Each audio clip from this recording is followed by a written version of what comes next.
BNP chairperson Begum Khaleda জিয়ার bank হিসাব সচল হলো 17 বছর পর। বিএনপি চেয়ারপারসন বেগম খালেদা জিয়ার সব ব্যাংক হিসাব খুলে দিয়েছে জাতীয় রাজস্ব বোর্ড (এনবিআর) সোমবার 19 আগস্ট জাতীয় রাজস্ব বোর্ডের কেন্দ্রীয় গোয়েন্দা শাখা থেকে এ সংক্রান্ত একটি চিঠি বাংলাদেশ ব্যাংক বরাবর পাঠানো হয়েছে। তো এই সূত্র জানায়, অন্তর্বর্তী সরকারের সকল উপদেষ্টা ডক্টর মোহাম্মদ ইউনূসের সঙ্গে পরামর্শের পর এই সিদ্ধান্ত দিয়েছেন সংস্থাটির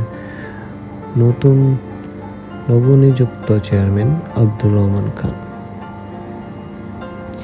দীর্ঘ 17 বছর পর নিজের ব্যাংক হিসাব ফেরত পেলেন সাবেক এ প্রধানমন্ত্রী।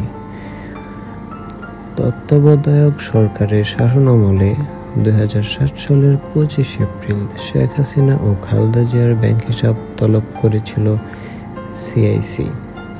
এরপর তাদের ব্যাংক হিসাব জব্দ করা হয়। পরে শেখ হাসিনা ও পরিবারের সদস্যদের ব্যাংক হিসাব উন্মুক্ত হলেও খালেদা জিয়ারগুলো হয়নি, কারণ খালেদা জিয়ার দল ক্ষমতায় ছিল না।